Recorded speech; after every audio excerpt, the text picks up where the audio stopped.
অবহেলা করবে। এই জন্য আল্লাহ রাব্বুল আলামিন বলছেন ওয়াল আসর, সময়ের কসম। তার মানে আল্লাহ যার কসম কাটে আল্লাহর সৃষ্টির মধ্যে সেটার গুরুত্ব বেড়ে যায়। নিঃসন্দেহে সময়ের গুরুত্ব আছে। এক সেকেন্ডের মধ্যেই মানুষের হেদায়েত হয়, সেকেন্ডের মধ্যে মানুষ হেদায়েত থেকে বিচ্যুত হয়ে যায়। সময় কতটুকু? সেকেন্ড। ন্যানো সেকেন্ডের মধ্যে 1, 2, 3 সেকেন্ডের মধ্যে লক্ষ লক্ষ কোটি কোটি টাকা বর্তমান এক দেশ থেকে আর এক দেশে, এক অ্যাকাউন্ট থেকে আর এক অ্যাকাউন্টে ট্রান্সফার হয়ে যায় মাত্র 2-3 সেকেন্ডের ব্যাপার। সময় টাকাকে নিয়ন্ত্রণ করে, সময় মানুষকে নিয়ন্ত্রণ করে, সময় মানুষের জীবনকে নিয়ন্ত্রণ করে, সময় মানুষের জীবন পরিক্রমাকে নিয়ন্ত্রণ করে। কিন্তু সময়ের গুরুত্ব মানুষ না দেওয়ার কারণে মানুষ ফাঁদে পড়ে দুনিয়ার মায়ায় মোহচ্ছন্ন হয়ে আখিরাতকে আজকে ভুলে যাচ্ছে। এজন্য আল্লাহ বলছেন ওয়াল আসর, নিশ্চয়ই সময়ের শপথ। ইল্লাল্লাযীনা, আল্লাহ রাব্বুল আলামিন অন্যত্র আমাদেরকে নানাবিধভাবে সতর্ক করেছেন।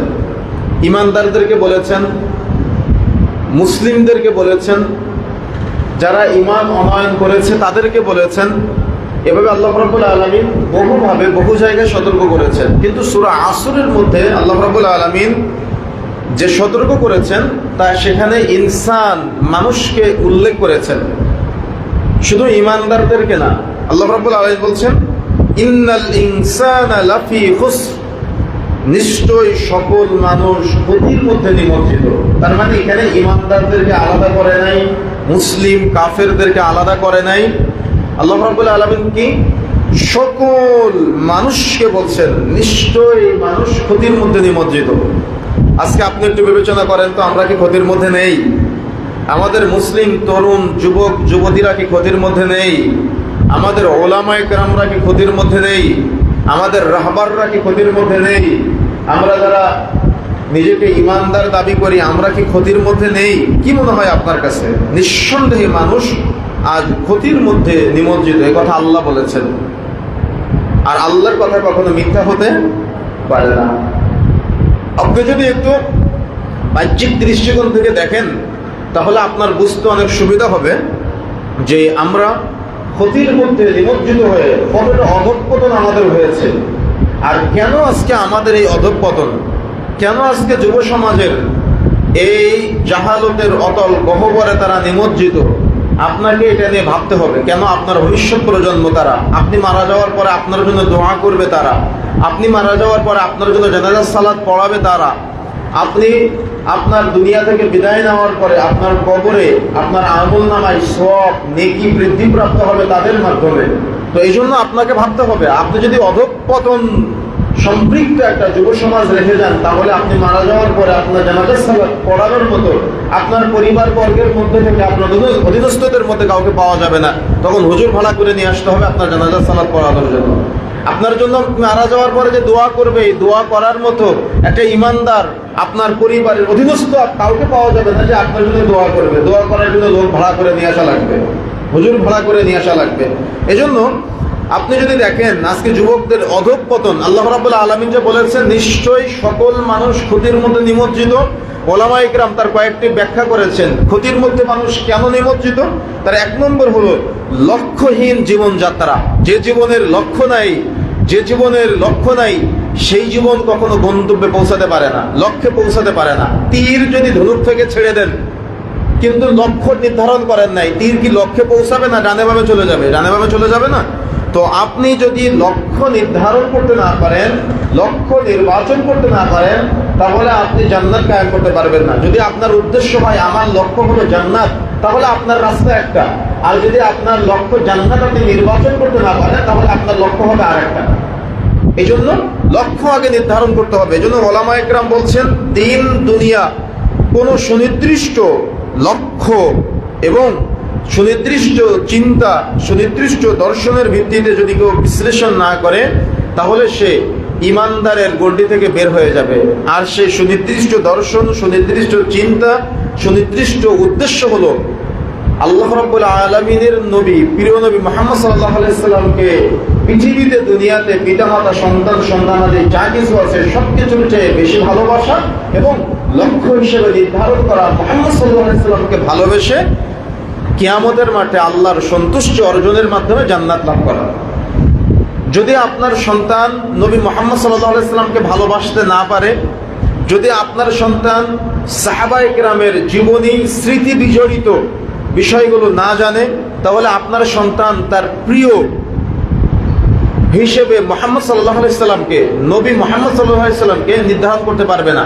তার মানে তার শয়নে, স্বপনে, চিন্তায়, গবেষণায়, ভাবনায় মুহাম্মদ সাল্লাল্লাহু আলাইহি সাল্লাম থাকবে না। এটা হলো চূড়ান্ত বাস্তবতা। এই জন্য উলামায়ে কেরামের যে ফিক্সড, নির্ধারিত একটি বিষয়, নিশ্চয়ই মানুষ ক্ষতির মধ্যে নিমজ্জিত। মানুষ কিভাবে ক্ষতির মধ্যে নিমজ্জিত? লক্ষ্যহীন জীবনযাত্রা। একটা সন্তান তার বাবার কাছ থেকে যদি লক্ষ্য, গন্তব্য চিনতে না পারে, ওই সন্তান সঠিকভাবে পৌঁছাতে পারে না। আপনি মনে করেন একটা বাইক নিয়ে রাস্তায় বের হয়েছেন, এই রায়পুর বাজার থেকে বাইক স্টার্ট দিয়েছেন, কিন্তু আপনি কোথায় যাবেন আপনি জানেন না। তাহলে বলেন আপনার এই বাইকের গন্তব্যের শেষ কোথায়? আপনি কি শেষ কোনো গন্তব্যে পৌঁছাতে পারবেন? আর যদি আপনার লক্ষ্যমাত্রা থাকে যে আমি আমার অমুক আত্মীয়র বাড়িতে যাব বা আমি আমার অমুক গন্তব্য স্থানে যাব, তাহলে আপনি ফিক্স সেখানে পৌঁছাতে পারবেন। এই জন্য একটা মুসলিমের তার লক্ষ্য নির্ধারণ করা উচিত। একটা মুসলিম তরুণের তার লক্ষ্য নির্বাচন করা উচিত, তার গন্তব্য নির্বাচন করা উচিত। যদি সে গন্তব্যকে জান্নাত নির্বাচন করতে পারে, তাহলে সে সিরাতে মুস্তাকিম খুঁজে পাবে। আর যদি সে গন্তব্য জান্নাত নির্বাচন করতে না পারে, তাহলে সে সিরাতে মুস্তাকিম খুঁজে পাবে না। তার বন্ধু হবে শয়তান, তার বন্ধু হবে দুনিয়াতে যারা শয়তানের অনুসারী তারা। কেন? ঠিক সে যেমন লক্ষ্য নির্বাচন করতে পারে নাই, শয়তানও লক্ষ্য নির্বাচন করতে পারে নাই, বরং যারা লক্ষ্য নির্বাচন করার প্রচেষ্টা চালিয়েছে, শয়তান তাদেরকে লক্ষ্য থেকে, গন্তব্য থেকে দূরে সরানোর চেষ্টা করেছে। এই জন্য একটা মুসলিম তরুণের প্রথম যে দায়িত্ব হবে সেটা হলো লক্ষ্য নির্বাচন করা, গন্তব্য নির্বাচন করা। আর এই গন্তব্য নির্বাচন করতে সহযোগিতা করবে তার অভিভাবক, তার বাবা, তার সে যার সম্মান করে তারা গন্তব্য নির্বাচন করতে সহযোগিতা করবে। যদি সহযোগিতা না করে, তাহলে অধীনস্থরা কখনো গন্তব্য খুঁজে পাবে না। সেটা শুধু সন্তান না, তার অধীনস্থ যারাই আছে, তার ভাই হতে পারে, তার বোন হতে পারে, তার সন্তান হতে পারে, তার স্ত্রী হতে পারে, তার দোকানের কর্মচারী হতে পারে, তার প্রতিষ্ঠানের সহকারী হতে পারে। যদি সে গন্তব্য নির্বাচন করতে না পারে, তাহলে সে কখনো দুনিয়াবী জীবনে সফল হতে পারবে না, আর আখিরাতের জন্য তো সফল হতেই পারবে না। এই জন্য বারবার একটা কথা বলছি, সেটা হলো যে আপনার গন্তব্য জান্নাত যদি আপনি নির্বাচন করতে না পারেন, আপনি সালাত আদায় করবেন, আপনি সালাতে প্রশান্তি পাবেন না। আপনার গন্তব্য জান্নাত যদি নির্বাচন করতে না পারেন, আপনি সিয়াম পালন করবেন, সিয়াম পালন করে প্রশান্তি পাবেন না। আপনার গন্তব্য জান্নাত যদি নির্বাচন করতে না পারেন, তাহলে আপনি হজ পালন করতে যাবেন, হজ করে আপনি প্রশান্তি পাবেন না।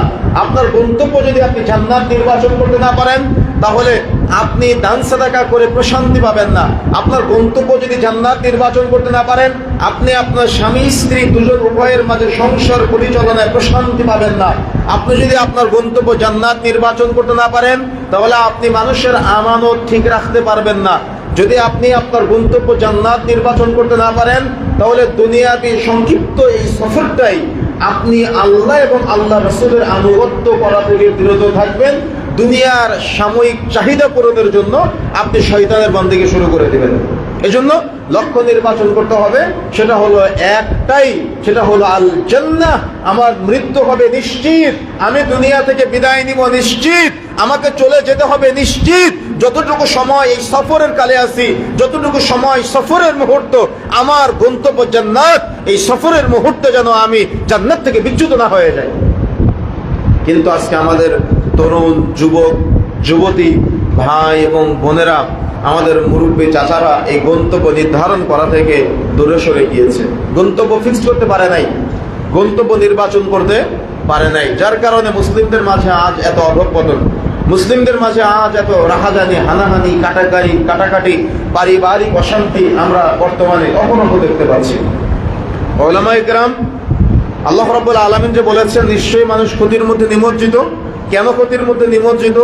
বর্তমানে উলামায়ে কেরাম তার বড় একটা পয়েন্ট ফিক্স করেছেন, সেটা হলো ডিজিটাল আসক্ত, পর্নোগ্রাফিতে আসক্ত। পর্নোগ্রাফি শুধুমাত্র নগ্ন সিনেমা নয়, পর্নোগ্রাফি যা মানুষের চিন্তাকে নগ্নতার প্রতি ধাবিত করে সেটাই পর্নোগ্রাফি। তার মানে জমহুর ওলামায়ে কেরাম আপনার সন্তান যে নাটক দেখে সেটাকে পর্নোগ্রাফি বলেছে। জমহুর ওলামায়ে কেরাম আপনার সন্তান যে সিনেমা হলে গিয়ে সিনেমা দেখে, মোবাইলে সিনেমা দেখে, এটাকে পর্নোগ্রাফি বলেছে। কিন্তু আপনি দেখেন আপনার সন্তান আজকে কি ডিজিটাল পর্নোগ্রাফি, নাটক, সিনেমা, গানে আসক্ত না? সেগুলোর মাধ্যমে আপনার সন্তানের চরিত্র নষ্ট হচ্ছে না? এই মোবাইল ফোন যদি কিয়ামতের মাঠে আমাদের বিরুদ্ধে অপরাধের সাক্ষ্য বহন করে, বলেন জান্নাতে যাওয়া সহজ হবে?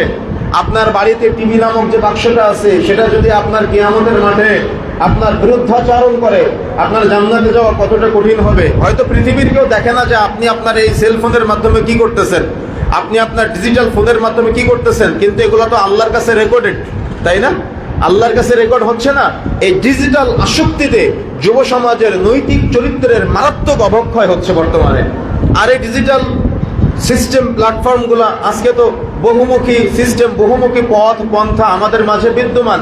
যে যেভাবে চায় সে সেভাবে এটা ব্যবহার করতে পারে, যে যেভাবে চায় সে সেভাবে এটাকে পরিচালনা করতে পারে। তার মানে এর পরিচালনার জন্য এখন সিস্টেমগুলো কত সহজ হয়ে গিয়েছে। এই সহজ সিস্টেমে, সহজ সার্চিং সিস্টেমে মানুষ আজকে ধ্বংসের দ্বার প্রান্তে চলে যাচ্ছে। যার যেটা মন চাচ্ছে শয়তানের ফাঁদে পা দিয়ে মানুষ ডিজিটাল আসক্তির পথে সম্পৃক্ত হয়ে হাতের নাগালেই গান, হাতের নাগালেই সিনেমা, হাতের নাগালেই নাটক, কিছু টাকা সাবস্ক্রিপশন কিনলেই দেখা যায় নাটক, সিনেমা এগুলোর সাথে সম্পৃক্ত হওয়া যায়। পর্নোগ্রাফিতে আসক্ত হয়ে আপনার সন্তান দিন দুনিয়া দুটাই হারিয়ে ফেলতেছে। সে তার গন্তব্য জান্নাত থেকে বিচ্যুত হয়ে তার গন্তব্য নির্ধারণ করতেছে কোনো এক নায়ককে পছন্দ করা। তার গন্তব্য, তার ভালোবাসা মুহাম্মদ সাল্লাল্লাহু আলাইহি সাল্লাম থেকে বের হয়ে এসে সে ভালোবাসতেছে কোনো এক নায়ককে, ভালোবাসতেছে কোনো এক নায়িকাকে, ভালোবাসতেছে কোনো এক খেলোয়াড়কে, ভালোবাসতেছে কোনো এক দুনিয়াবী রাজনীতিবিদকে, তাই নয় কি? তার মানে গন্তব্য এবং তার চিন্তা দর্শন পুরাটাই চেঞ্জ। এই কথাগুলো বললে অনেক সময় মানুষ আমাদেরকে বলে দুনিয়া থেকে চলে যেতে, কিন্তু আল্লাহর দুনিয়ায় আপনি থেকে আল্লাহর বিরোধিতা করবেন, এটা আপনার কেমন নীতি? এজন্য ওলামায়ে কেরাম বলেছেন সুনির্দিষ্ট ডিজিটাল আসক্ত অপব্যবহারের ফলে ইন্টারনেটের নেতিবাচক প্রভাব, অশ্লীলতা ও সোশ্যাল মিডিয়ায় সময় অপচয় যুবকদের এবং আমাদের মুসলিমদের ধ্বংস করে দিচ্ছে। আজকে সোশ্যাল মিডিয়ার অপব্যবহার, সোশ্যাল মিডিয়ার মাধ্যমে নাটক শেয়ার করা, সিনেমা শেয়ার করা, গান শেয়ার করা, পর্নোগ্রাফিতে আসক্ত হয়ে যাওয়া, একাকিত্ব জীবন লালন করা, এগুলো আমাদের মুসলিম তরুণ এবং যুবকদেরকে ধ্বংস করে দিচ্ছে। দাওয়াতের বড় বড় সেক্টরগুলো নষ্ট করে দিচ্ছে, তছনছ করে দিচ্ছে। এজন্য আমাদের এই ডিজিটাল আসক্তি থেকে ফিরে আসার চেষ্টা করতে হবে। বর্তমানে আপনারা তো আমাদের থেকে ভালো জানার কথা, বর্তমান মুসলিম বিশ্ব সহ অমুসলিম বিশ্বের বিশাল যুদ্ধ চলতেছে। কিসের যুদ্ধ? হার জিতের যুদ্ধ, তাই না? যে ইরান আমেরিকার যুদ্ধ চলাচল নিয়ে, যুদ্ধ নিয়ে হরমুজ প্রণালী মাঝে মধ্যে বন্ধ হয়ে যায়, সেই ইরানের ক্রিকেট সদস্য ওই ফুটবলাররা কোরআন শরীফে চুমুকে সেই আমেরিকায় খেলা করার জন্য চলে গিয়েছে, তাই না? অথচ আমাদের মুসলিম যুবক তরুণ ভাইয়েরা কত আবেগী, কত চিন্তার, যারা প্রকৃত মুসলিম না, যারা এখনো ইসলাম ও মুসলিমের চরম শত্রু, তাদের গায়েবানা জানাজার নামাজ আমাদের নামধারী মুসলমানরা পড়ে, অথচ তার জানাজার নামাজই এখনো হয় নাই। সে জীবিত না, আসলে মরে গেছে, এটাও এখনো পৃথিবীর মানুষ সঠিকভাবে জানে না। অথচ আমাদের মুসলিম তরুণ যুবক ভাইয়ারা অধঃপতনের অতল গহ্বরে নিমজ্জিত হয়ে নিজের ঈমান, আমল, আকীদা তছনছ করে দিচ্ছে, নষ্ট করে দিচ্ছে, ধ্বংসের দ্বার প্রান্তে। তার মানে এগুলো হলো ডিজিটাল ফিতনা, ডিজিটাল ঈমানদার, ডিজিটাল তাকওয়াবান, ডিজিটাল তাকওয়া প্রদর্শন করা। তার মানে এক্ষেত্রে হারাম। তার মানে আপনি যেখানে, এটা ধর্মের যুদ্ধ, আমি আজকে গাড়িতে আসলে সেটা নিউজ দেখতেছিলাম, নিউজ 24 সেখানে এটাকে ধর্মের যুদ্ধ বলতেছে।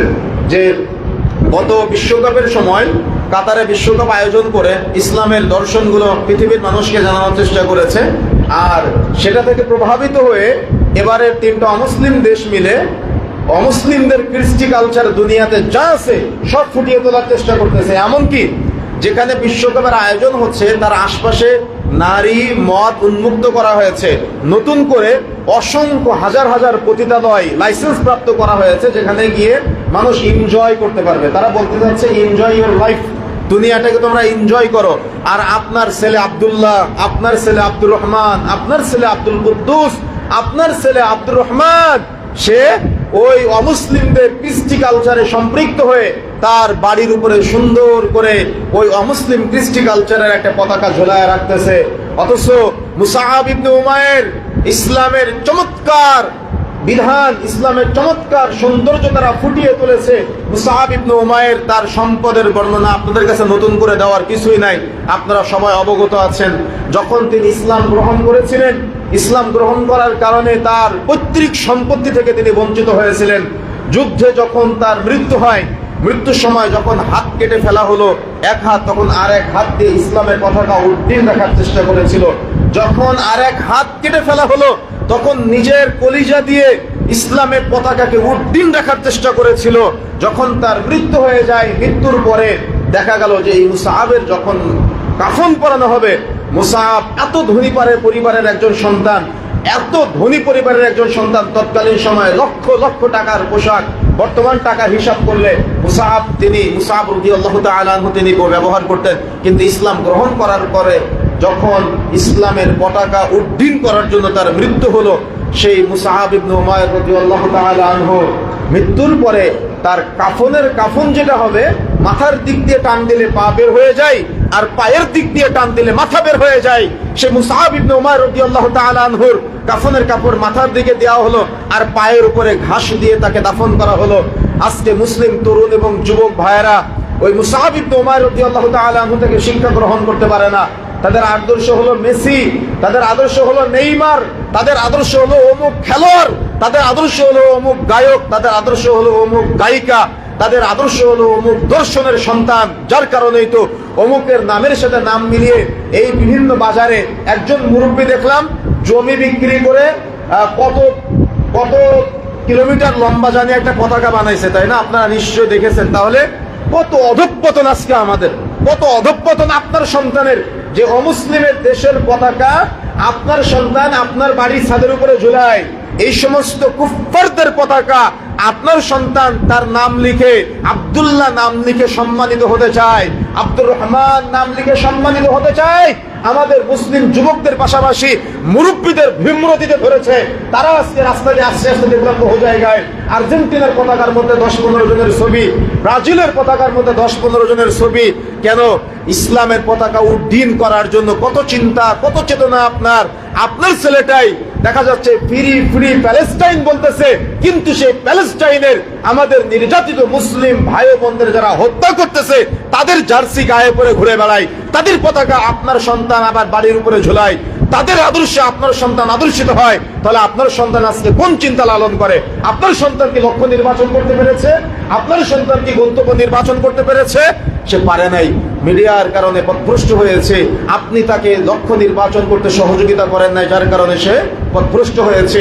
সে সম্মানিত হতে চায় অমুসলিমদের কৃষ্টি কালচার ফলো করার মাধ্যমে, যেখানে পতিতবৃত্তি চলে, যে আন্তর্জাতিক জুয়া খেলার মাধ্যমে পৃথিবীতে লক্ষ লক্ষ কোটি কোটি হাজার হাজার বিলিয়ন ডলার মানুষ শুধু উড়ায়, অপচয় অপব্যয় করে।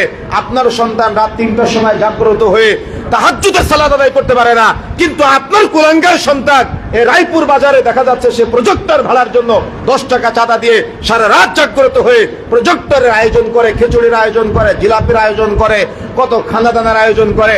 আপনার সন্তান তাদের স্টাইলে চুলের কাটিং করে, আপনার সন্তান তাদের স্টাইলে পোশাক বানায়, আপনার সন্তান অমুসলিমদের কৃষ্টি কালচারে সে দাড়ির স্টাইল করে। কেন আজকে অধঃপতন? কারণ আপনার সন্তান গন্তব্য নির্বাচন করতে পারে নাই, যার কারণেই আপনার সন্তান মুহাম্মদ সাল্লাল্লাহু আলাইহি ওয়াসাল্লামকে ভালোবাসে নাই। আপনার সন্তান ভালোবেসেছে মেসিকে, যে অমুসলিম, যে ইহুদি, যে কুফফার। আপনার সন্তান ভালোবেসেছে নেইমার, রোনাল্ডো নামে এরকম যারা যারা আছে, অর্থাৎ অমুসলিমদের কৃষ্টি কালচার আপনার সন্তান প্রমোট করতেছে। আপনার সন্তান তাদের মতো করে দুনিয়াতে এস্টাবলিশড হওয়ার চেষ্টা করতেছে। আপনার সন্তানের গন্তব্য জান্নাত নির্বাচন করতে পারে নাই, গন্তব্য নির্বাচন করেছে দুনিয়াবি সফলতা। Enjoy your life. দুনিয়ার সামান্য এনজয়কে তারা কি করতেছে? আখিরাতকে ভুলে যাওয়ার জন্য ব্যবহার করতেছে, তাই নয় কি? তা না হলে আপনার সন্তানের নাম কেন ব্রাজিলের পতাকায়, আপনার সন্তানের নাম কেন জার্মানির পতাকায়, আপনার সন্তানের নাম কেন আর্জেন্টিনার পতাকায়? এখন আবার হালাল, তার মানে ওই কি বলা যায় এটাকে, আপনারা আবার শুনলে রাগ করবেন, আজকে দেখলাম নতুন করে আমাদের কোন এক ইসলামিক দলের ভাইয়েরা নতুন করে বলতেছে যে আমরা তো ইসলাম ও মুসলমানদের বন্ধু, এজন্য আমরা আর্জেন্টিনা ব্রাজিলকে সাপোর্ট করতে পারি না, আমাদের সাপোর্ট করতে হবে ইরানের প্লেয়ারদেরকে। আশ্চর্য বিষয়। তার মানে আমি কিভাবে বোঝাই আপনাকে যে এই আন্তর্জাতিক জোয়ার সাথে সম্পৃক্ত হয়ে আপনি ইসলাম এবং মুসলিমদের চরম শত্রুদের প্রমোট করার জন্য নিজেকে নিবেদিত প্রাণ কর্মী তৈরি করেছেন শয়তানের অনুসরণ করার মাধ্যমে। আপনি কি কখনো এটা বুঝতে পেরেছেন? বুঝতে পেরেছেন আপনি? আপনার সন্তান যে ফ্রি প্যালেস্টাইন বলতেছে, প্যালেস্টাইনের মুসলিমদেরকে আল্লাহ হেফাজত করে দোয়া করতেছে, আপনার ওই সন্তানই এই অমুসলিমদের কৃষ্টি কালচার, অমুসলিমদের পতাকা, অমুসলিমদের জার্সি তারা আপনার সন্তানের গায়ে এমন ভাবে লাপটে দিয়েছে, জড়িয়ে দিয়েছে, আপনার সন্তান এটা নিয়ে ঘুমায় থাকে, মারামারি করে, দুই বন্ধুর মধ্যে ফ্যাসাদ তৈরি হয়, গ্যাঞ্জাম তৈরি হয়, আমি অমুকের সাপোর্টার, আরেকজন বলে আমি অমুক দলের সাপোর্টার, তাই না? আপনি বলতেছেন ফ্রি প্যালেস্টাইন, আল্লাহ তুমি প্যালেস্টাইনের মুসলিমদেরকে হেফাজত করো, বিশ্বের দরবারে আপনি বলতেছেন প্যালেস্টাইনের মুসলিমদেরকে হেফাজত করো, আবার আপনি ইরানের জার্সি পরে আছেন কেন? ইরান কি তাদেরকে মুসলিম দেশ হিসেবে স্বীকৃতি দিয়েছে? আপনি জানেন ইতিহাস? তাহলে আপনি কিভাবে এটাকে ইসলামের সাথে মিলান? হারামকে হারাম বলেন, নাজায়েজকে নাজায়েজ বলেন, গুনাহকে গুনাহ বলেন। আপনি পাপ করতেছেন, আপনি পাপ করেন, কেন মুসলমানদেরকে ইসলামিক ভার্সন তৈরি করতেছেন? এটা কথা কি বুঝতে পেরেছেন? এই জন্য ডিজিটাল আসক্ত, যেটা এই ডিজিটাল আসক্তির মাধ্যমে এবং এই সেলফোন মিডিয়ার অপব্যবহারের মাধ্যমে মুসলিমরা আজকে ধ্বংস হয়ে যাচ্ছে, মুসলিম তরুণ যুবকরা আজকে ধ্বংসের দ্বার প্রান্তে। এর মধ্যে ওলামায়ে কেরাম আর একটা পয়েন্ট বলেছেন, সেটা হলো দিনহীন শিক্ষার অভাব। দিনী শিক্ষার অভাবের কারণে, তার মানে যে শিক্ষাগুলো তারা অর্জন করতেছে সেগুলো দিনহীন, আর এই দিনহীন শিক্ষার কারণে দিনী শিক্ষার নেতিবাচক যে প্রভাব, সে প্রভাব থেকে তারা দূরে সরে যাচ্ছে আধুনিকতার সবলে। এজন্য দিনী শিক্ষার সিস্টেম, প্রয়োগ এটা আপনার পরিবারে, এটা আপনার সমাজে, এটা আপনার ব্যক্তিগত জীবনে বাস্তবায়ন করার জন্য আপ্রাণ চেষ্টা করতে হবে। জীবনের প্রতিটি ক্ষেত্রে আল্লাহর বিধান সম্পর্কে জ্ঞান রাখা এবং সেই জ্ঞানের প্রয়োগ করা, এটা হলো মুসলিমদের দায়িত্ব। মুসলিমরা তখনই ধ্বংস হয়েছে যখন জীবনের প্রতিটি ক্ষেত্রে আল্লাহর বিধান সম্পর্কে অবজ্ঞা করেছে এবং উদাসীনতা করেছে। কথা কি বুঝতে পেরেছেন? মুসলিমদের ধ্বংস কখন হয়েছে? যখন আল্লাহর বিধানকে তারা অবজ্ঞা করেছে এবং উদাসীনতার সাথে তারা উড়িয়ে দিয়েছে, যখন তারাকে এনজয় মনে করেছে এটাকে। এই জন্য প্রিয় বন্ধুরা আমার, আমাকে আপনাকে দ্বীনি শিক্ষার বিকল্প কিছুই নাই, এটা মনে রাখার চেষ্টা করতে হবে। যত বেশি আপনি দ্বীনের শিক্ষা অর্জন করবেন, তত বেশি আপনি সৎ পথে পরিচালিত হতে পারবেন। যত বেশি আপনি দ্বীনের শিক্ষা আপনার পরিবারে প্রদর্শন করতে পারবেন, এস্টাবলিশ করতে পারবেন, তত আপনার পরিবার দ্বীনি পরিবার হিসেবে বিবেচিত হবে এবং গঠিত হবে। আর এই প্রচেষ্টা শুধু আপনাকেই করতে হবে। ওলামায়ে কেরাম আরেকটা কথা বলেছেন, সেটা হলো সঙ্গদোষ, ভালো বন্ধুর অভাব, বাজে আড্ডায় সময় কাটানো আজকে মুসলিম তরুণ যুবকদেরকে ধ্বংস করে দিচ্ছে। আল্লাহ বলেছেন না, নিশ্চয়ই মানুষ ক্ষতির মধ্যে নিমজ্জিত। কেন মানুষ ক্ষতিগ্রস্তর মধ্যে নিমজ্জিত? কারণ তাদের বন্ধু, ভালো বন্ধুর অভাব, তাদের বাজে আড্ডায় সময় কাটানোর অভ্যস্ত হয়ে যাওয়া তাদের আজকে ক্ষতির মধ্যে নিমজ্জিত করে দিয়েছে। আপনার বন্ধু তো সেই যে আপনাকে আল্লাহর কথা স্মরণ করিয়ে দেয়। আপনার বন্ধু তো সেই যার সামনে পাপ করতে আপনার লজ্জা লাগে। আপনার বন্ধু তো সেই যার সামনে গুনাহ করতে আপনার শরম লাগে। আর আপনার শত্রু হলো সেই যার সামনে পাপ করতে আপনার স্বাচ্ছন্দ্য ফিল হয়। তার মানে যে দুইজন বন্ধু একসাথে মিলে সিগারেট খান, ও আপনার প্রকৃত বন্ধু না। যে বন্ধু আপনাকে সুদের লেনদেন করতে সহযোগিতা করে, সে আপনার প্রকৃত বন্ধু না। যে বন্ধু আপনার কাছে হারাম খেলা দেখার জন্য চাঁদা চায় বা আপনাকে সম্পৃক্ত থাকতে বলে প্রজেক্টর কেনার জন্য, ভাড়া নেওয়ার জন্য, এখন তো নতুন সিস্টেম, তাই না? মোড়ে মোড়ে অমুক এমপি সাহেব, অমুক চেয়ারম্যান সাহেব, নতুন চেয়ারম্যান, নতুন এমপি, নতুন দায়িত্বশীল, তাদের দায়িত্বের ফুটানিগিরি দেখানোর জন্য, নিজের সম্মান বৃদ্ধির জন্য মোড়ের মাথায় কোন চেয়ারম্যান সাহেব বড় প্রজেক্টর দিতে পারে, কোন চেয়ারম্যান সাহেব বড় এলইডি দিতে পারে, কারটা দেখতে কত সুন্দর, কার এলইডিতে খেলা ভালো বেশি দেখা যায়, কার সাউন্ড সিস্টেম ভালো, কার খাবানোর সিস্টেম ভালো, খাওয়ানোর সিস্টেম ভালো, কোন অমুক নেতা তমুক নেতা, ছাত্ররা যুবকরা তরুণরা মিলে আজকে এই যে মোড়ের মাথায়, বাজারের মাথায় বা বিভিন্ন স্কুল মাঠে বিশাল প্রজেক্টরের আয়োজন করে, এলইডির আয়োজন করে যারা অর্থায়ন করতেছেন বা দেখা যাচ্ছে যারা সাময়িক শ্রম দিচ্ছেন, মনে রাখার চেষ্টা করবেন এই হারামের সাথে জড়িত হয়ে যত মানুষ ইমান হারাবে, যত মানুষ পাপের পথে চলবে, ওই যে চেয়ারম্যান সাহেব টুপি পরা দাড়িওয়ালা আল্লাহওয়ালা দাবি করে কিন্তু হারাম কাজে সহযোগিতা করেছে, রাসূলুল্লাহ সাল্লাল্লাহু আলাইহি ওয়াসাল্লামের ভাষ্য অনুযায়ী যত মানুষ এই হারাম খেলার সাথে জড়িত হবে সবার একটা করে পাপ ওই টুপিওয়ালা দাড়িওয়ালা কার যে দায়িত্বশীল, দায়িত্ব নিয়ে সেখানে এই খেলা দেখানোর, হারাম উদযাপনের, নানা রকম সিনেমার আয়োজনের, নানা রকম হারাম উদযাপনের ব্যবস্থা আয়োজন করে দিয়েছে, তার আমলনামায় জড়িত হবে। আপনি 10 টাকা চাঁদা দিয়েছেন, আপনার দোকানে গিয়ে চাঁদা চেয়েছে, হারাম খেলা দেখানো হবে, হারাম এই জোয়ার আয়োজনে সম্পৃক্ত হতে হবে। 10 টাকা দিয়েছেন আপনি খিচুড়ি রান্না করার জন্য, খেলা প্রদর্শন করার জন্য, মনে রাখার চেষ্টা করবেন এই 10 টাকার কারণে যত মানুষ হারাম কাজে জড়িত হবে সবার একটা করে পাপের ভাগ আপনার আমলনামায় জড়িত হবে। কেন? আপনি হারাম কাজে সহযোগিতা করেছেন তাই।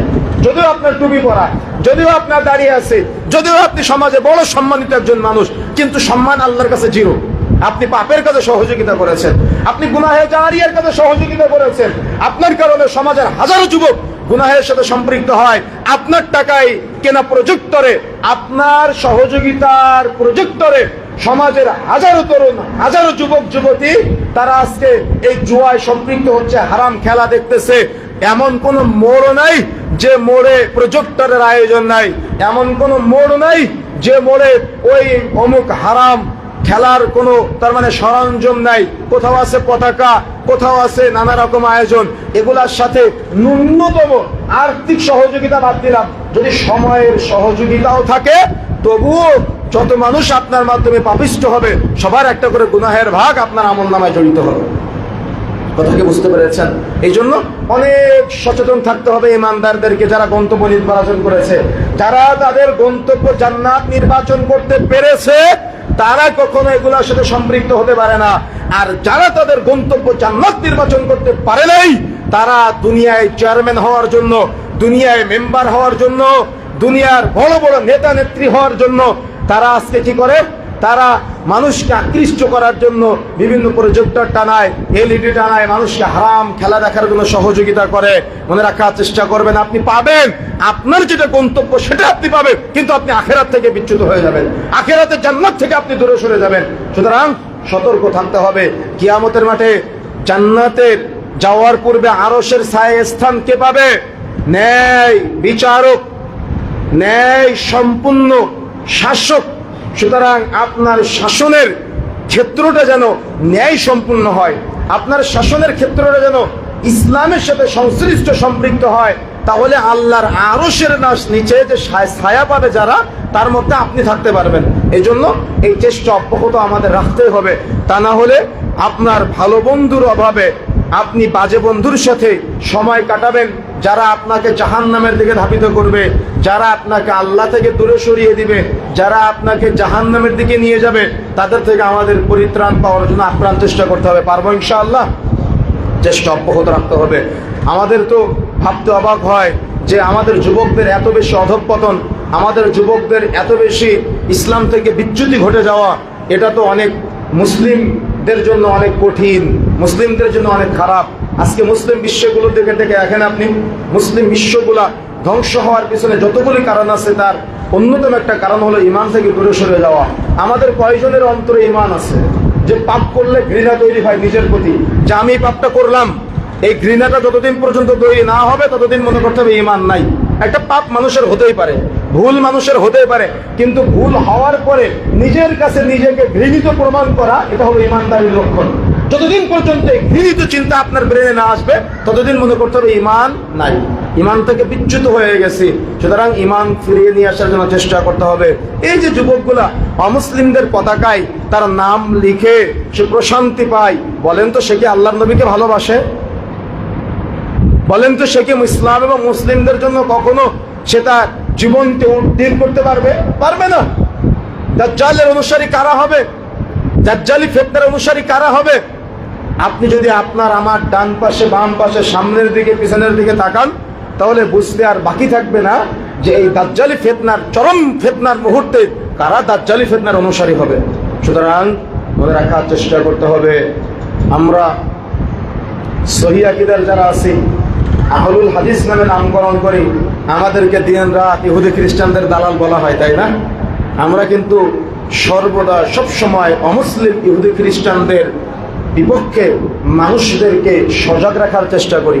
কিন্তু আপনি তো নিজেকে ইহুদি খ্রিস্টানদের শত্রু বলে দাবি করেন, মুসলিমদের চরম এবং পরম বন্ধু বলে দাবি করেন, তো আপনি কেন আজকে হারামের সাথে জড়িত?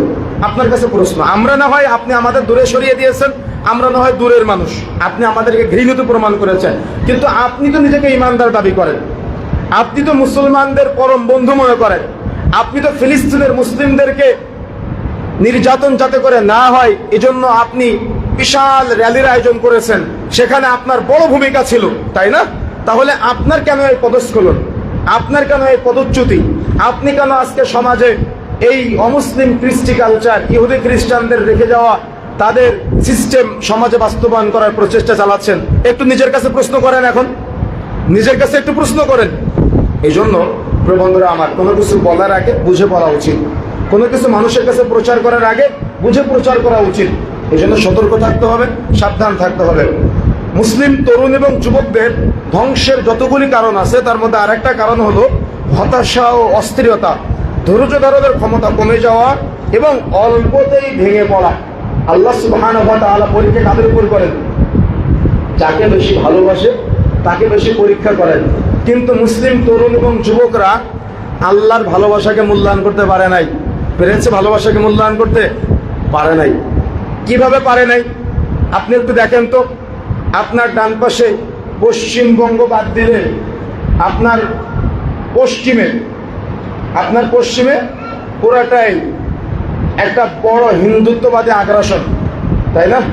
আপনি যদি আপনার আরেক সাইডে কক্সবাজারের সাইডের দিকে দেখেন, চট্টগ্রামের সাইডে মিয়ানমারের, এবং ওই সাইড দিয়েও পুরা একটা অমুসলিম বেষ্টনী বিশুদ্ধ প্রসিদ্ধ দেশের মধ্যে ছোট্ট একটা মুসলিম দেশে আমরা বসবাস করতেছি, তাই না? এর পাশেই ভুটান, যেখানে মাইকে আজান নিষিদ্ধ। এর পাশে নেপাল, যেখানে মাত্র 2% মুসলমান। খুব ভালো করে বুঝবেন, যেখানে প্রকাশ্যে আপনি মাইকে আজান দিতে পারবেন না। এই কঠিন রেস্ট্রিকশনের মধ্যেও আপনার রব আপনাকে মুসলিম হিসেবে কবুল করেছেন। আপনি এটাকে কিভাবে মূল্যায়ন করবেন? আপনি এটাকে কিভাবে বিবেচনা করবেন? আপনার রব আপনার চতুর্পাশে কুফফারদের মধ্যে আপনাকে মুসলিম হিসেবে কবুল করেছেন, আর আপনি আপনার বাড়ির উপরে অমুসলিমদের পতাকাটা নিয়ে নিজেকে কেন কাফের প্রমাণ করার চেষ্টা করতেছেন? বলেন। আপনার রব আপনার পরিপাশের অমুসলিম কুফফারদের মাঝে আপনাকে ইসলামের সুমহান বিধানগুলোকে শির উঁচু করে পালন করার সুব্যবস্থা করে দিয়েছে, আর আপনি যুবক ভাই, আপনি যুবতী বোন, আপনি আল্লাহ এবং আল্লাহ রাসূলকে ভালোবাসেন, মুখে বলেন, কিন্তু অমুসলিম কুফফারদের পতাকায় কেন আপনার নাম থাকবে? কেন সেখানে আপনার ছবি থাকবে? কেন সেখানে আপনার সন্তানের ছবি থাকবে? আপনি কি বলতে পারবেন এভাবে কিয়ামতের মাঠে? যদি আল্লাহ আপনাকে জিজ্ঞাসা করে, কেন আল্লাহ আপনাকে অমুসলিম বানাতে পারতেন না? হিন্দু বানাতে পারতেন না? খ্রিস্টান বানাতে পারতেন না? ইহুদি বানাতে পারতেন না? তো আল্লাহ তো আপনাকে ভালোবেসে মুসলিম পিতার ঘরে দাড়িওয়ালা টুপিওয়ালা নামাজি পিতার ঘরে জন্মগ্রহণ করা তৌফিক দান করেছে। সে আল্লাহর দয়াকে বৃদ্ধাঙ্গুলি দেখিয়ে আপনার ছবি আজকে আর্জেন্টিনার পতাকায়, আপনার ছবি আজকে ব্রাজিলের পতাকায়, আপনার ছবি আজকে কাফেরদের পতাকায়। কেন এমনটা হবে আজকে? কেন মুসলমানদের অধঃপতন? কারণ মুসলমানদের নীতি নৈতিকতায় তারা মুহাম্মদ সাল্লাল্লাহু আলাইহি ওয়াসাল্লামকে ভালোবাসতে পারে নাই, ব্যর্থ হয়েছে। যার কারণে আল্লাহর ভালোবাসাকে বৃদ্ধাঙ্গুলি দেখিয়ে তারা আজকে কাফেরদের পতাকা মাথার উপরে ঝুলায়, তার মানে নিজের বাড়ির উপরে ঝুলায়। অথচ মুসআব ইবনে উমাইর রাদিয়াল্লাহু তাআলা আনহু তৎকালীন সময়ে ইসলামের পতাকা উড্ডীন রাখার জন্য নিজের জীবন বিসর্জন দিয়েছিলেন। আর আজকে আমাদের যুবক ভাইয়েরা আল্লাহর ভালোবাসাকে ভুলুণ্ঠিত করে রাত 2টা 3টায় সালাতের জন্য জাগ্রত হতে পারে না, কিন্তু তার নাম থেকে অমুক আব্দুল্লাহ এই প্রজেক্টর দিয়েছে খেলার জন্য, অমুক 44 নম্বর ওয়ার্ডের মেম্বার পদপ্রার্থী। তো আপনি মেম্বার হন দুনিয়াতে, আপনি সফল হতে পারবেন, আপনার গন্তব্য জান্নাত নির্বাচন করতে পারলেন না। কথা কি বুঝতে পেরেছেন? সুতরাং প্রিয় বন্ধুরা আমার, আমাকে আপনাকে বিবেচনা করতে হবে, আমরা যেন পাপের কাজে সহযোগী না হই, আমরা যেন গুনাহের কাজে সহযোগী না হই, আমাদের মাধ্যমে কেউ যেন পাপের পথ উন্মুক্ত করতে না পারে, সেদিকে আমাদের খেয়াল রাখার চেষ্টা করতে হবে। এই জন্য মুসলিম যুবকদের ধৈর্যের প্রয়োজন, সবরের প্রয়োজন। যে ধৈর্য ধারণ করেছিলেন ইব্রাহিম আলাইহিস সালাম, যে ধৈর্য ধারণ করেছিলেন ইব্রাহিম আলাইহিস সালামের সন্তান, ইব্রাহিম আলাইহিস সালামের পরিবার বর্গ, যে ধৈর্য ধারণ করেছিলেন মুহাম্মদ রাসূলুল্লাহ সাল্লাল্লাহু আলাইহি ওয়াসাল্লাম। আল্লাহর ভালোবাসাকে অবমূল্যায়ন করিয়েন না, আল্লাহর ভালোবাসাকে অবজ্ঞা করিয়েন না। সোশ্যাল মিডিয়া একটা বৃহত্তর প্ল্যাটফর্ম, এই বৃহত্তর প্ল্যাটফর্মে আপনি যেন কুফফারদের প্রচার প্রসারে সময় নষ্ট না করেন, আপনার কাছে আমি বিনীত অনুরোধ রেখে যাবো আজকে। এই জন্য প্রিয় বন্ধুরা আমার, আমাকে আপনাকে ভালোবাসার আগে কাকে ভালোবাসলাম সেটা বিশ্লেষণ করতে হবে। কাকে আমার আইডল মনে করলাম সেটা আমাকে বুঝে শুনে আইডল মনে করতে হবে। আমি কাকে দর্শন মানলাম, কার দর্শন মানলাম সেটা আমাকে বুঝে শুনে তার দর্শন মানতে হবে। তা না হলে জান যখন তখন চলে যেতে পারে। এই স্বল্প সময়ের দুনিয়ায় আমার জন্য জাহান্নাম নিয়ে আমি দুনিয়া থেকে বিদায় না হই, সেদিকে আমাকে আপনাকে খেয়াল রাখার চেষ্টা করতে হবে। এজন্য পরিত্রাণের কিছু উপায় আছে। পরিত্রাণের উপায় প্রথমত আমরা আল্লাহর ভাষায় বলি, যেহেতু আমরা সূরা আসরের উপরে কথা বলছি, যেহেতু আল্লাহ বলেছেন ইন্নাল ইনসানা লাফি খুসর, নিশ্চয় মানুষ ক্ষতির মধ্যে নিমজ্জিত। এই ক্ষতি থেকে মানুষ কিভাবে পরিত্রাণ পাবে তার ব্যাখ্যা আল্লাহ সুবহানাহু ওয়া তাআলা দিয়েছেন, তার পথ আল্লাহ সুবহানাহু ওয়া তাআলা দেখিয়েছেন। 1 নম্বর ইল্লাল্লাযীনা আমানু, ইল্লাল্লাযীনা তারা ব্যতীত, আমানু যারা ঈমান আনয়ন করেছে। তার মানে ওই যে বললাম ঈমান লালন করা, আত্তাকওয়া হাহুনা, আত্তাকওয়া হাহুনা, আত্তাকওয়া হাহুনা। তাকওয়া হলো অন্তরের বিষয়, শুনেছেন না জীবনে বহুবার। তার মানে পাপ করতে ভয় লাগবে, পাপ করতে শরম লাগবে, পাপ করতে লজ্জা লাগবে, পাপ করলে নিজের প্রতি নিজের ঘৃণা জন্ম হবে। কথাকে বুঝতে পেরেছেন? এই ঈমান যখন আসবে তখন আপনি ক্ষতিগ্রস্ত হবেন না। কথা কি বুঝতে পেরেছেন? তার মানে যখন ঈমান আসবে, ঈমানটা কি জিনিস? পাপ করতে ভয় পাওয়া, পাপ করতে লজ্জা লাগা। ওই যে আল্লাহ নবী বলেছেন আল হায়াউ লা ইয়াতি ইল্লা বিল খাইর, লজ্জাশীলতা কল্যাণ ছাড়া কিছুই আনয়ন করে না। যেখানে লজ্জা আছে সেখানে কল্যাণ আছে, যেখানে লজ্জা নাই সেখানে কল্যাণ নাই। যার মধ্যে লজ্জা আছে তার ঈমান আছে, যার মধ্যে লজ্জা নাই তার ঈমান নাই। এটা কি আমার কথা না, আল্লাহর নবীর কথা। আমরা একটু সামনে এগিয়ে গিয়ে বসি, যারা আসবে তারা যেন বসতে পারে, দরজার মুখ থেকে সামনে চলে আসি আমরা। তো যে কথা বলতেছিলাম যে প্রথমত আল্লাহ কি বলেছেন? ইল্লাল্লাযীনা আমানু, তারা ক্ষতিগ্রস্ত হবে না। তার মধ্যে প্রথম নম্বর পয়েন্ট, যারা ঈমান আনয়ন করেছে। ঈমান কিন্তু বাড়ে, ঈমান আবার কি কমে। এক শ্রেণীর মানুষ আছে যারা মুসলিম দাবি করে, কিন্তু তাদের একটা ধারণা হলো ঈমান বাড়েও না ঈমান কমেও না। এটা হলো মুতাজিলাদের আকীদা। এই আকীদা বিশ্বাসী হওয়া যাবে না। সৎ বন্ধুদের সাথে চলার মাধ্যমে ঈমান বাড়ে, আর পাপিষ্ঠ বন্ধুদের সাথে চলার মাধ্যমে ঈমান কমে যায়। যে বন্ধু পাপ করে না তার সাথে মিশে দেখবেন, নামাজের সময় হলে সে আপনাকে নামাজে আহ্বান করবে, আর যে পাপিষ্ঠ সে আপনাকে সিগারেট খেতে আহ্বান জানাবে, তাই না? এজন্য ঈমানটা অনেক গুরুত্বপূর্ণ একটা বিষয়। ঈমানের সাথে বন্ধুত্ব স্থাপন করতে হবে। যার ঈমান আছে তার সাথে আপনার বন্ধুত্ব হবে, যার ঈমান নাই তার সাথে আপনার কি হবে না, কোনো প্রকার বন্ধুত্ব হবে না। প্রথম নম্বর পয়েন্ট। 2 নম্বর ওয়া আমিলুস সালিহাত, যারা সৎকর্ম বাস্তবায়ন করেছে। তার মানে নিজের সৎ কাজ বাস্তবায়ন করেছে, পরিবারের মাঝে সেই দাওয়াতটা পৌঁছে দিয়েছে। কিভাবে? আল্লাহ রাব্বুল আলামিন বলছেন ওয়া আমিলুস সালিহাত, তারপরে বলছেন ওয়া তাওয়াসাউ বিল হক। এবং ওই ঈমান অনায়নের পরে নিজে যে সৎকর্মটা বাস্তবায়ন করেছে, ওই সৎকর্মের দাওয়াতটা আবার মানুষকে পৌঁছে দিয়েছে। কি বুঝলেন তাহলে?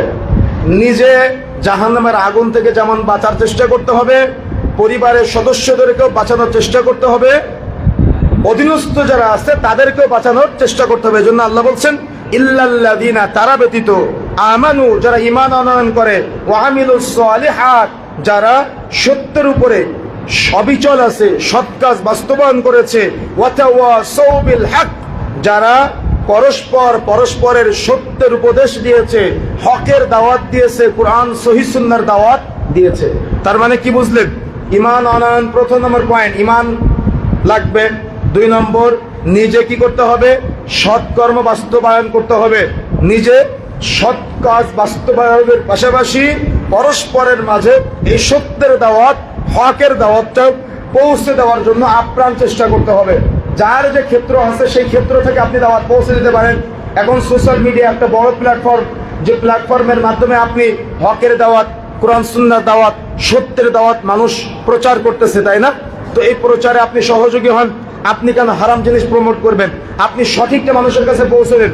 যত মানুষের কাছে পৌঁছে দিবেন, সবার একটা করে নেকির ভাগ, সাদাকায়ে জারিয়া স্বরূপ আপনার আমলনামায় লিপিবদ্ধ হবে। তাহলে আপনি কেন এগুলোর সাথে জড়াবেন না? আপনার পুরো প্ল্যাটফর্মটাই হবে মানুষকে দ্বীনের দাওয়াত মুখী করা, মানুষকে দ্বীনের দাওয়াত দেওয়া, দ্বীনমুখী করা। নিজে যেমন সত্যের উপরে অবিচল থাকা, মানুষকে সত্যের দাওয়াত দেওয়া, হকের দাওয়াত দেওয়া, কোরআনের দাওয়াত দেওয়া, সুন্নাহর দাওয়াত দেওয়া, তাওহীদের পথে আহ্বান জানানো, সুন্নাতের পথে আহ্বান জানানো, এভাবে নিজের জীবন উৎসর্গ করার চেষ্টা করতে হবে। আর এই উৎসর্গ যখন আপনি করবেন, সত্যের দাওয়াত যখন দিবেন, তখন একটা বাধা আছে। এজন্য আল্লাহ বলছেন ওয়াতাওয়াসাউ বিস-সবর। তার মানে আপনার আল্লাহ সুবহানাহু ওয়া তাআলা আপনাকে বলছেন যে পরস্পরকে ধৈর্যের উপদেশ দেওয়ার জন্য। তার মানে মুহাম্মদ সাল্লাল্লাহু আলাইহি সাল্লামকে মূলত উম্মতে মুহাম্মাদিকে ধৈর্যের উপদেশ দেওয়ার জন্য বলেছেন। এবং উম্মতে মুহাম্মাদি যারা আমরা আছি, আমরা যখন ঈমান আনয়ন করব, তখন পারিপার্শ্বিক বহু বক্রতা, বহু চক্রান্ত আমাদের ঈমানি হালত থেকে ফিতনার মধ্যে, দুনিয়াবি ফিতনায় পতিত করার চেষ্টা করবে। তখন কি করতে হবে? সবর, ধৈর্য ধারণ করার চেষ্টা করতে হবে। 2 নম্বরে, যখন আমরা সৎ কর্ম নিজে বাস্তবায়ন করব, তখনও পারিপার্শ্বিক চরম ফিতনা আমাদেরকে ঘিরে ফেলবে। আপনি একটা সরকারি অফিসে চাকরি করেন, আপনার পার্শ্ববর্তী টেবিলের যারা আছে সবাই ঘুষ খায়, আপনি ঘুষ খাচ্ছেন না, তখন সৎ থাকতে আপনি পারবেন না। আপনার পারিপার্শ্বিক নানা রকম জটিলতা তৈরি হবে। অন্যের কাছে 50,000 টাকার বিনিময়ে একটা দেখা যাচ্ছে যে এটার বৈধতা দেওয়ার কথা ছিল না, কিন্তু টাকার বিনিময়ে সিগনেচার হয়ে যাচ্ছে। কিন্তু যখন আপনি ঈমান আনয়ন করবেন, তখন আপনার ঈমান তো সিগনেচার করতে দিবে না, ঈমান বাধা দিবে। তখন কি হবে? তখন সমস্যা দেখা দিবে। এই সমস্যায় ধৈর্য ধারণ করতে হবে। আল্লাহ আপনাকে সেই শিক্ষা দিচ্ছেন। এবং যখন আপনি মনে করেন তাদেরকে কাছ থেকে ঘুষ নিচ্ছেন না, এবং আপনি কি করতেছেন, আপনার ডানে যিনি আছে, বামে যিনি আছে, তাকে বলতেছেন ভাই তুমি ঘুষ খেও না, ভাই তুমি ঘুষ খেও না, তখন দেখা যাচ্ছে তারা মিলে আপনার চাকরি থেকে বের করে দেওয়ার প্রচেষ্টা চালাচ্ছে। তখন আপনাকে ধৈর্য ধারণ করতে হবে। আমি একটা উদাহরণ দিলাম, পৃথিবীতে এরকম বহু উদাহরণ আপনাদের কাছে বিদ্যমান, তাই নয় কি? তার মানে আপনি যখন ঈমান আনবেন, তখন আপনি আপনার মুদিখানার দোকানে ভেজাল দিতে পারবেন না। যখন আপনি এইটা গ্রহণ করবেন, তখন অন্যান্য যারা আছে তারা কম টাকায় ভেজাল পণ্য বেশি বিক্রি করে দিবে, আপনার পণ্যটা কম বিক্রয় হবে। ভালো করে মনে রাখবেন, এক্ষেত্রে আপনার ধৈর্য ধারণ করতে হবে।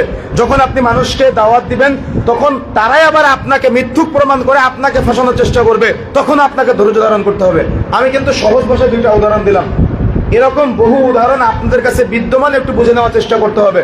তার মানে ঈমান আনয়ন করবেন, নিজে বাস্তবায়ন যখনই করবেন, তখন আপনি বাস্তবায়ন করতে পারবেন না। সমাজের মানুষ আপনাকে বাধা দিবে, পরিবার থেকে বাধাগ্রস্ত হবেন, রাষ্ট্র থেকে বাধাপ্রাপ্ত হবেন। যখন আপনি ওই সত্যের দাওয়াত মানুষের কাছে পৌঁছে দেওয়ার চেষ্টা করবেন, তখন সমাজ থেকে, পরিবার থেকে, রাষ্ট্র থেকে আপনি বাধার শিকার হবেন। এই জন্য আপনাকে সর্বদা সচেষ্ট থাকতে হবে ধৈর্য লালন করার জন্য। এমনকি আপনার পরিবারে দাওয়াত দিতে গেলেও হয়তো সমস্যা হতে পারে, সেখানেও আপনাকে ধৈর্য ধারণ করতে হবে। যত বেশি সবর করতে পারবেন, কিয়ামতের মাঠে আল্লাহ আপনার তত মর্যাদা বৃদ্ধি প্রাপ্ত করে দেবে ইনশাআল্লাহ। এই জন্য ধৈর্য লালন করার জন্য আমাকে আপনাকে আপ্রাণ চেষ্টা করতে হবে।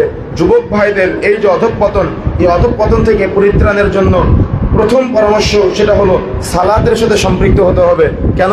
সালাত আপনাকে আল্লাহর সাথে বন্ধুত্ব স্থাপন করতে সর্বাত্মক সহযোগিতা করে। এজন্য যুবক ভাইয়েরা সালাত বেশি বেশি আদায় করবেন।